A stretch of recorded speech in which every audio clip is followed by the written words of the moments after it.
All right. First of all, the most pressing thing on everyone's minds is baseball season has started.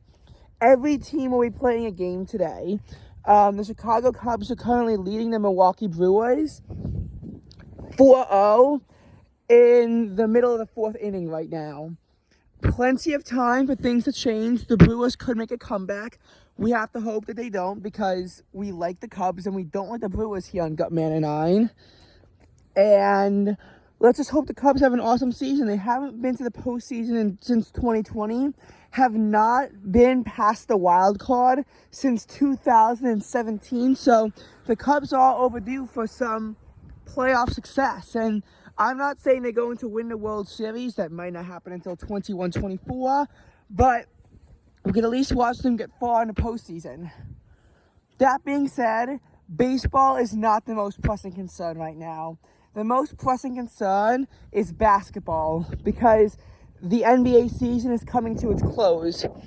The Philadelphia 76ers, I am pleased to announce, have snapped their losing streak. So, L to the Dallas Mavericks. I think actually it's that one, that way. L to the Dallas Mavericks. They lost to us. We snapped our 3-game winning streak again. Oh, did the Philadelphia 76ers win their last game while the Boston Celtics lost their last game? Oh, poor Celtics. The Philadelphia 76ers have now clinched their 50th win. The last time they got to 50 wins so quickly was when they won the NBA Finals. Or maybe, I don't know if they won it, but we're in the NBA Finals. So we have hope for the Philadelphia 76ers. Again, for clinching 50 wins so quickly. Also, there's been a big celebration in Sacramento last night. I am pleased to announce that the Sacramento Kings have officially clinched their first trip to the playoffs since 2006. That's right, 17 years. They have ended the longest postseason drought in North American sports leagues. They took control of it when the Seattle Mariners clinched the MLB postseason last October, after not being in the playoffs for 21 years. And now look at the Sacramento Kings. So currently the team who has the longest playoff drought is actually the New York Jets. I hate the Jets because they claim to be a New York team and they aren't. I also think that the Packers should keep Aaron Rodgers and keep him away from the New York Jets. So I am not very happy about this trade, and I hope that the Jets do keep this playoff drought for a long time because I do not like them and I do not feel any sympathy for them, unlike the Sacramento Kings. So yes, I'm happy to announce that one of my least favorite teams now has the longest playoff drought. Again, very pleased to announce that. The Kings got it because they won their game last night. So, haven't checked the clinching and elimination scenarios for tonight and what could happen in the NBA. It's getting excited. We really only have 6 games left. The regular season ends on the 10th. Play-in tournament is the 11th through 14th. And the NBA playoffs begin on April 15th. My attention will be mostly focused on that until that ends.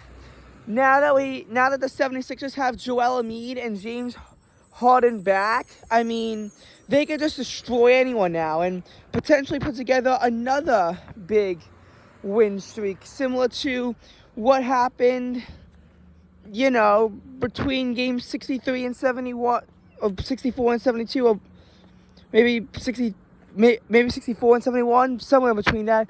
Maybe they could put back together that kind of an epic win streak.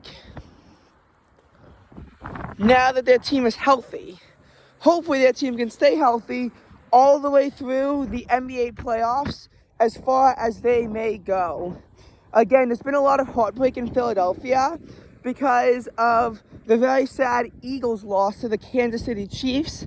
So Philadelphia must now win a sports championship. They lost the World Series, the MLS Cup, and the Super Bowl. So can they choke away in the NBA playoffs? I hope that they win the NBA Finals. So, yeah, and I'm hoping that Joel Embiid is chosen to be the NBA MVP. So, my attention is going to be about 80% concentrated towards basketball, 20% concentrated on baseball. I haven't fully decided between my whole who am I going to root for, Yankees versus Red Sox, who is that going to be, and I don't think I'm going to decide that while I'm under the stress of the Philadelphia 76ers and what's going to happen with that team. So I'm going to wait for the 76ers to get out, and then I'm going to make a video probably declaring which side I'm supporting. Because I don't think I could stay neutral throughout the entire season. I'm probably going to pick a side. I don't know which side I'm going to pick, and I don't think I want to decide until after the Philadelphia 76ers have either won the NBA Finals or have been eliminated from the playoffs. Hoping for the former, although it's probably going to be the latter, because as of right now, 538 estimates they have a 24% chance of making the NBA Finals and a 14% chance of winning the NBA Finals. Now, it's not statistically significant, but it still is unlikely that they could win. I mean, it's unlikely really for any team to win. So, as we keep going through the playoff rounds, the hope for the Philadelphia 76ers increases. Considering how few teams have been mathematically eliminated, it's actually in record territory as to how many teams are alive. It could very easily take just a longer time in order for us to see a more clear playoff picture as of right now. So, thanks for tuning into this video.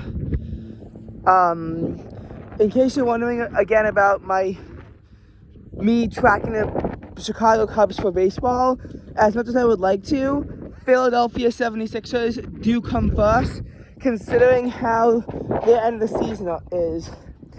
And would I support the Philadelphia Phillies just because I like Philadelphia sports so much?